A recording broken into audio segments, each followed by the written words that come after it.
सरस्वती व्यासं ततो जयमुदीरयते। ठीक है, और सब भक्त भी रिपीट कर सकते हैं श्लोक का, बिकॉज इससे जो वाइब्रेशंस क्रिएट होते हैं वो भी काफी ऑस्पिशियस होते हैं। तो अगर सब लोग ट्राई करें इसको रिपीट करने का।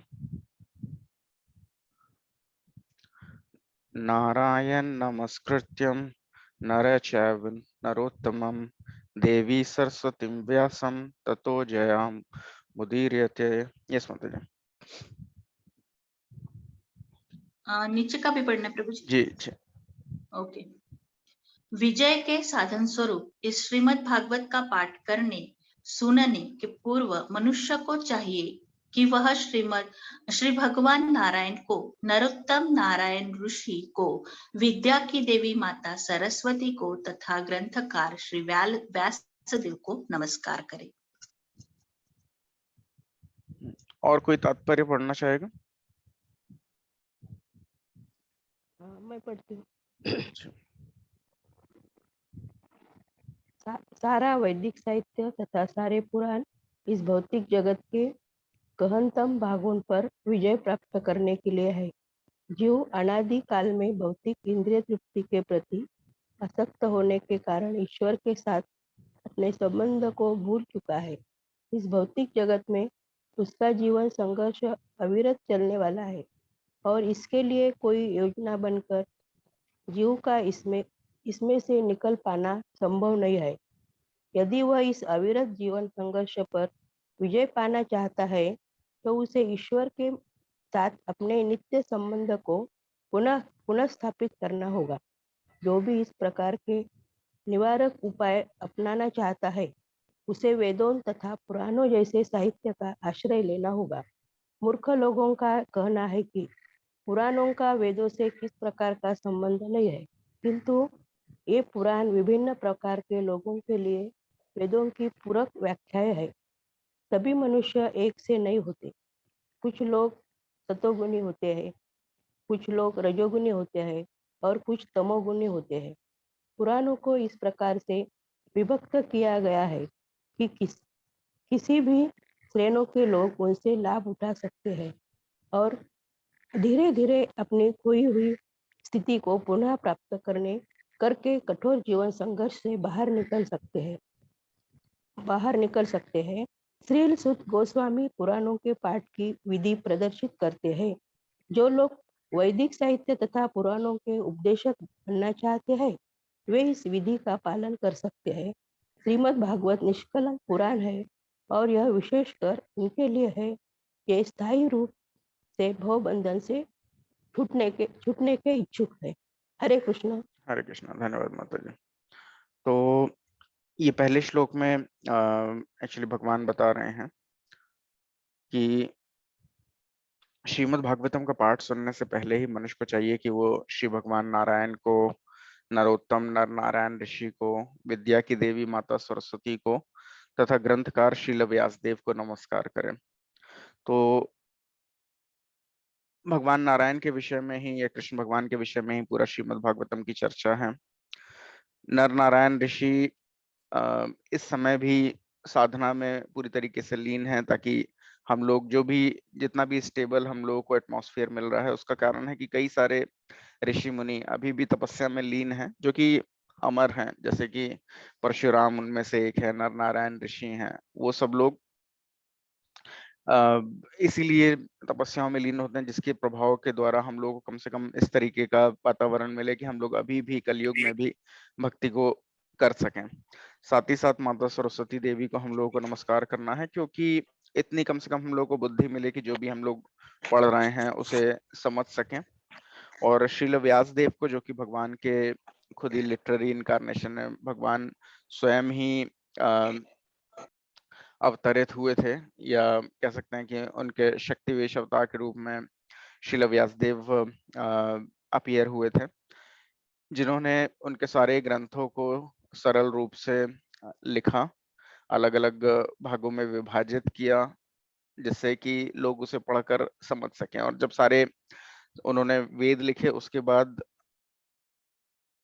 भी जब वो सेटिस्फाई नहीं हुए तो नारद मुनि के इंस्ट्रक्शन पर उन्होंने श्रीमद् भागवतम लिखा, जिसमें कि डायरेक्टली डिवोशनल सर्विसेज यानी भगवान की भक्ति के विषय में डायरेक्ट ही बताया हुआ है, बगैर कुछ भी चेंज किए हुए, बगैर कोई भी और सब्जेक्ट मैटर टच किए हुए। तो उन सबको हम लोगों का नमस्कार। तात्पर्य में बताया जा रहा है कि सारा का सारा वैदिक साहित्य, सारे पुराण इस भौतिक जगत के गहनतम भागों पर विजय प्राप्त करने के लिए हैं। यानी कि ये जो भौतिक जगत है, ये पूरा डार्केस्ट रीजन बोला जाता है, तमसो मा ज्योतिर्गमया, यानी कि अंधकार से प्रकाश की तरफ जाने के लिए हम सब लोग प्रार्थना करते हैं। उसका अर्थ ये होता है मटेरियल वर्ल्ड पूरा का पूरा डार्क है, पूरा का पूरा काला है, इसीलिए यहाँ पर सूर्य की जरूरत पड़ती है। लेकिन जो आध्यात्मिक जगत है वो पूरा भगवान के प्रकाश से प्रकाशमान है। तो जो डार्क रीजन है जहां पर हम लोग फंसे हुए हैं, जैसे बोला जाता है ना, काल कोठरी जेल को बोला जाता है, तो हम लोग इस जेल में फंसे हुए, उससे निकलने के लिए ही श्रीमद् भागवतम भगवान ने दी है। भगवान जब भौतिक जगत छोड़कर जा भी रहे थे तो पृथ्वी माता ने बोला कि अब आपके जाने के बाद क्या होगा इस भौतिक जगत का, लोग कैसे इस भव सागर से निकल पाएंगे। तो उन्होंने बोला मैं तो जा रहा हूँ, लेकिन मैं श्रीमद् भागवतम यहाँ पर छोड़कर जा रहा हूँ, जो लोगों को सूर्य के समान प्रकाश प्रदान करेगी। और जो भी जीव अनादिकाल से भौतिक इंद्रिय तृप्ति के प्रति आसक्त होने के कारण ईश्वर के साथ अपने संबंध को भूल चुके हैं, वो इसका लाभ उठाकर इस गहनतम भाग, इस डार्क मटेरियल वर्ल्ड, भौतिक जगत, अंधकार भरे भौतिक जगत से निकल सकते हैं। सो इस भौतिक जगत में उनका जीवन संघर्ष अविरत चलने वाला है। इसके लिए कोई भी योजना बनाकर जीव का इससे निकल पाना संभव नहीं है। लोग अभी तक अगर देखा जाए तो लोग अलग अलग तरीके की वैज्ञानिक योजनाएं बनाते हैं, कैसे इस ग्रह की जगह दूसरे ग्रह में चले जाएं, किस तरीके से शायद कहीं और जीवन मिले जहां पर हम लोग लंबा जीवन जी सके। परंतु इस जन्म मृत्यु के चक्कर से निकल पाना इतना आसान नहीं। कोई भी योजना बना ले इंसान, वो विफल हो जाती है। यदि वह इस अविरत जीवन संघर्ष पर विजय पाना चाहता है तो उसे ईश्वर के साथ अपने नित्य संबंध को पुनः स्थापित करना होगा। उसके अलावा ये किसी भी तरीके से पॉसिबल नहीं है, क्योंकि भगवान से संबंध की विस्मृति होने की वजह से हम लोग यहाँ पर आए हैं। अगर वो संबंध फिर से स्थापित होगा तो हम लोग वापस जा सकते हैं। जो भी इस प्रकार के निवारक उपाय को अपनाना चाहता है उसे वेदों तथा पुराणों जैसे साहित्य का आश्रय लेना होगा। कई बार मूर्ख लोग बोलते हैं कि पुराणों का वेदों से कोई प्रकार का संबंध नहीं, लेकिन पुराण भी जो है यहाँ पर बताया गया है कि विभिन्न प्रकार के वेदों की पूरक व्याख्याएं हैं, उसी का एक्सप्लेनेशन है वेदों में जो है, उसी को एक्सप्लेन किया गया पुराणों में। और पुराण टोटल 12 तरीके के हैं, चार कैटेगरीज में बटे हुए हैं। चार उन लोगों के लिए हैं, चार पुराण, जैसे देवी पुराण वगैरह, जिसमें देवी को ही सर्वश्रेष्ठ बताया गया है, जो कि मोड ऑफ इग्नोरेंस में है। जो लोग पूरी तरीके से तामसिक प्रवृत्ति वाले हैं उनको सब देवी पुराण इत्यादि बताया गया है, शिव पुराण वगैरह। तो इस तरीके से अलग अलग मोड्स में अलग अलग तरीके के गुणों वाले व्यक्तियों के लिए अलग अलग तरीके से पुराण कैटेगराइज किए गए हैं, जिससे कि जो तामसिक प्रवृत्ति के लोग हैं वो लोग भी कुछ रूल्स रेगुलेशन फॉलो करें। उनके लिए जो पुराण है जैसे देवी पुराण वगैरह, उसमें बहुत ही कम रूल्स रेगुलेशन हैं, क्योंकि वो लोग मोस्टली नॉन वेजिटेरियन रहते हैं, मांसाहार या फिर सुरापान करने वाले। तो उनके लिए कुछ कुछ रूल्स रेगुलेशन है कि कम से कम थोड़ा सा वो लोग प्रोग्रेस करें जिस भी लेवल पर है। इस तरीके से जब फाइनल लेवल पे कोई भी सतोगुणी होता तो उनके लिए नारायण पुराण है, जितने भी भगवान नारायण से की भक्ति से रिलेटेड, ताकि जब वो सतोगुण में आ जाए तब उन लोगों को चीजों का सही से आभास हो सके कि हाँ कौन परम भगवान है, किसकी भक्ति करनी चाहिए। लेकिन वो सीधे लेवल पे पॉसिबल नहीं। जैसे कि अगर कोई बच्चा है, उसे वो 4 साल का है और डायरेक्ट उसको बोला जाए कि 10th का बोर्ड का एग्जाम दे दो, तो वो उसके लिए पास कर पाना आसान नहीं है। वो शुरू में ABCD ही समझ सकता है, तो उसको पहले फर्स्ट में डाला जाता है, फिर वो सेकंड में जाता है, इस तरीके से धीरे धीरे आगे बढ़ता है। तो उसी तरीके से वेद व्यास ने भी पुराणों को 3 हिस्सों में बांटकर विभक्त कर दिया था, ताकि सारे के सारे किसी भी रजोगुणी प्रवृत्ति के लोग, तमोगुणी या सतोगुणी प्रवृत्ति, सारे के सारे लोग उनका लाभ उठाकर जिस भी स्टेज में है लाइफ के, उससे आगे बढ़ सके और इस तरीके से अपनी खोई हुई स्थिति को पुनः प्राप्त करके कठोर जीवन संघर्ष से बाहर निकल सकते हैं। वरना इसका कोई अंत नहीं। अगर कोई एक बार ये सोचता भी है कि हाँ मैंने अपने जितना मुझे जरूरी था उतना यथासंभव धन इकट्ठा कर लिया, अब तो मुझे कुछ करने की जरूरत नहीं है। तो ये जन्म मृत्यु का चक्र ऐसा है कि मृत्यु के साथ ही उसने जो भी जमा पूंजी इकट्ठा करी वो यहीं छूट जानी है और फिर से ये संघर्ष उसको स्टार्ट करना है। तो इस संघर्ष को इस तरीके ऐसे अपनी प्लानिंग के द्वारा कोई उसे काट नहीं सकता, भले वो टाटा बिरला अंबानी भी हो, कोई भी ऐसा नहीं है कि वो इस जन्म में अपना पैसा कहीं जमा कर दे और अगले जन्म में वो निकाल ले, ऐसा कहीं भी पॉसिबल नहीं है। इंसान की पूरी विस्मृति हो जाती है, उसको पिछला जन्म भी कुछ याद नहीं होता। इस तरीके से ये जो भौतिक नियम है वो इतने कठोर है कि कोई अगले जन्म के लिए कुछ इकट्ठा नहीं कर सकता। तो श्रील सूत गोस्वामी पुराणों के पाठ की विधि को प्रदर्शित करते हैं। जो लोग वैदिक साहित्य तथा पुराणों के उपदेशक बनना चाहते हैं वे इस विधि का पालन कर सकते हैं। श्रीमद् भागवतम निष्कलंक पुराण है, क्योंकि इसमें कोई भी ऐसा नहीं कि कहीं भी बाकी जो भी सारे पुराण हैं किसी में किसी में डेविएशन हो सकता है, किसी में हो सकता है कि भगवान विष्णु को सर्वश्रेष्ठ नहीं बोला गया, लेकिन श्रीमद् भागवतम में एकदम ही जो सही बात है वो बताई गई है, इसलिए निष्कलंक पुराण है। और ये विशेषकर उन लोगों के लिए जो स्थायी रूप से भव बंधन को छूटने के इच्छुक हैं, जो हमेशा हमेशा के लिए इस भव बंधन से निकलना चाहते हैं, उनको श्रीमद् भागवतम का आश्रय जरूर लेना चाहिए। एक दूसरा श्लोक है जो हम लोग श्रीमद् भागवतम स्टार्ट करने से पहले पढ़ते हैं। इसे कोई रीड करना चाहेगा श्लोक?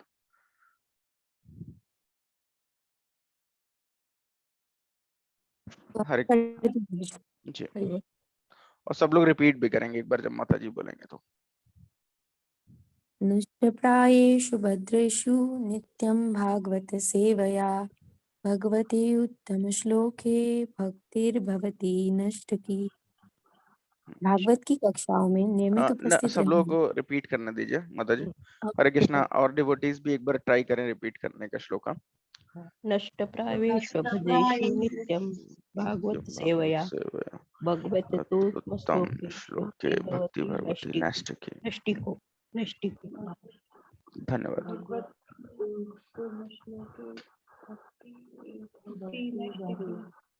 भक्ति भगवती नष्टिकी।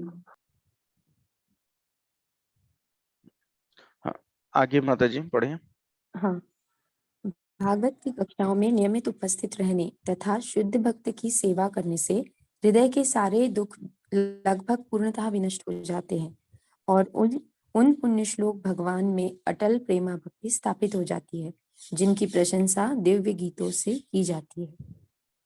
तात्पर्य पढ़ना है मुझे।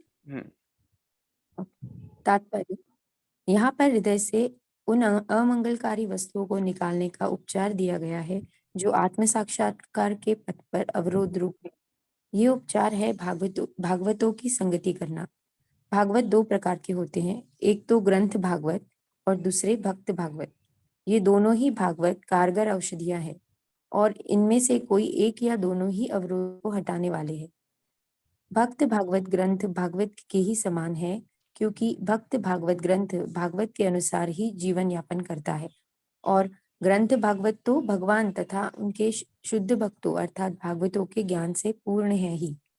भागवत ग्रंथ तथा भागवत व्यक्ति अभिन्न है। कोई और पढ़ना चाहेंगे प्रभु जी आगे? कोई और भक्त पढ़ना चाहता है यहाँ से? भक्त भगवान, भक्त भागवत पढ़े। मैं पढ़ती हूँ जी।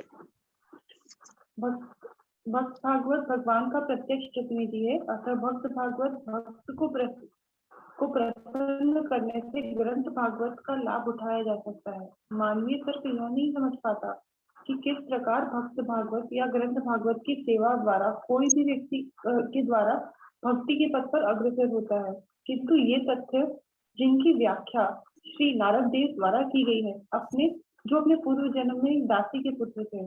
दासी ऋषियों की टहल करती थी और इस तरह वे भी उनके संपर्क में आया। केवल उनके संपर्क से तथा उनका जूठन खाकर यह दासी पुत्र श्री नारद देव नामक महान भक्त तथा एक महान व्यक्तित्व बन सका। भक्तों की संगति के ऐसे चमत्कारी प्रभाव होते हैं। इन प्रभावों को व्यवहारिक रूप से समझने के लिए यह ध्यान देना आवश्यक है कि भागवतों की ऐसी निष्कलुष संगति से दिव्य ज्ञान अवश्यमेव बड़ी आसानी से प्राप्त होगा, जिससे मनुष्य भगवान की भक्तिमय सेवा में स्थिर हो जाता है। वह भागवतों के मार्गदर्शन में भक्ति में जितनी प्रगति करता है, उतनी ही वह भगवान की दिव्य प्रेममय सेवा में स्थिर होता जाता है। अतएव ग्रंथ भागवत की कथाओं को भक्त भागवत से ही प्राप्त करना जरूरी है, और इस प्रकार इन दोनों भागवतों के संयोग से नव दीक्षित भक्त की प्रगति होती रहेगी। हरे कृष्ण। धन्यवाद माता जी। तो दूसरा जो इम्पोर्टेंट श्लोक है जिसमें बोला है कि भागवत की कक्षाओं में नियमित उपस्थित रहने से तथा शुद्ध भक्त की सेवा करने से हृदय के सारे दुख लगभग पूर्णता विनष्ट हो जाते हैं और उन पुण्य श्लोक भगवान में अटल प्रेम भक्ति स्थापित हो जाती है, जिनकी प्रशंसा दिव्य गीतों से की जाती है। तो इसमें एक छोटा सा स्टोरी भी मुझे याद आई कि एक बार श्रील भक्ति सिद्धांत सरस्वती ठाकुर महाराज थे, जो वृंदावन में आए हुए थे अपने शिष्यों के साथ, और वो भागवत पे चर्चा कर रहे थे और उन्होंने देखा कि बहुत सारे शिष्य जो हैं उनके वहां पर उपस्थित नहीं हैं। तो वो श्रील प्रभुपाद के भी गुरु थे। तो बहुत सारे शिष्य उपस्थित नहीं थे, तो उन्होंने पूछा कि बाकी सारे शिष्य कहाँ गए हुए हैं। तो किसी ने बोला वो भगवान के दर्शन करने सारे के सारे शिष्य गए हुए हैं। तो उन्होंने बोला कि अरे, भगवान के दर्शन बगैर भगवान के बारे में समझे हुए नहीं किए जा सकते। यानी कि हम लोग की आंखें इस तरीके की नहीं है, हम लोग उस लेवल पे नहीं है कि हम लोग भगवान के दर्शन कर सकें। हरे कृष्णा। अगर कोई म्यूट नहीं है तो म्यूट कर सकता है अपने को। तो हम लोग उस लेवल पे नहीं है कि भगवान को अपने आंखों से देख सकें। तो हम लोग किस तरीके से देख सकते हैं? अपने कानों के द्वारा सुन सकते हैं भगवान के विषय में। और जब सुनने के द्वारा अगर हम लोग शुद्ध भक्तों से सुनते हैं, जो भी जैसे श्रील प्रभुपाद या श्रील प्रभुपाद के दीक्षित भक्त या फिर जो भी उस डिसाइप्लिक परंपरा में, गुरु परंपरा में है, जो बगैर किसी स्वार्थ की भावना से श्रीमद् भागवतम पे चर्चा कर रहे हैं, तो फिर उसको सुनने मात्र से हम लोग का हृदय पवित्र होता है। तो भागवत की कक्षाओं में नियमित उपस्थित रहने तथा शुद्ध भक्त की सेवा करने से हृदय के सारे दुख लगभग पूर्णता विनष्ट हो जाते हैं और उन पुण्य श्लोक भगवान में अटल प्रेम भक्ति स्थापित हो जाती है, जिनकी प्रशंसा दिव्य गीतों से की जाती है।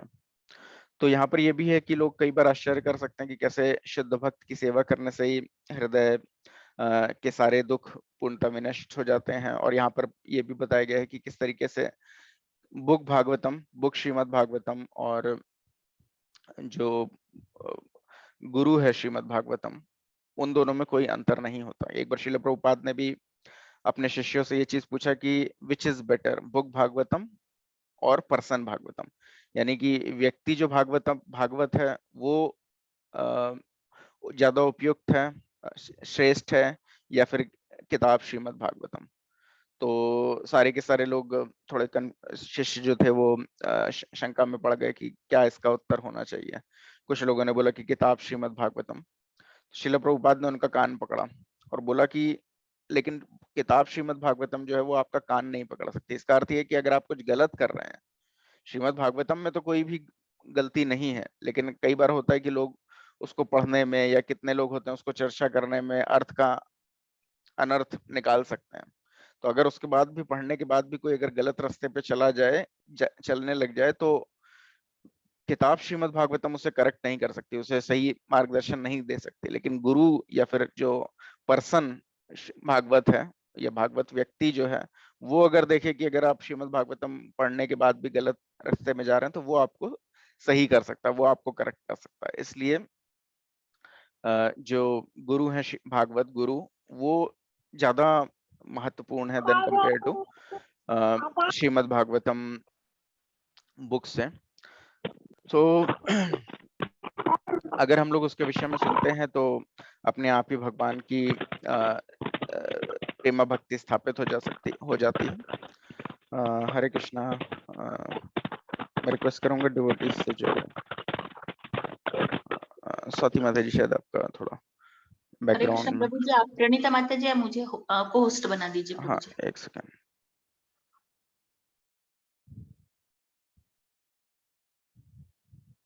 यस माता जी का। तात्पर्य है कि यहाँ पर भगवान की उन अमंगलकारी वस्तुओं को निकालने का उपचार दिया गया है जो आत्म साक्षात्कार के पथ पर अविरोध रूप है।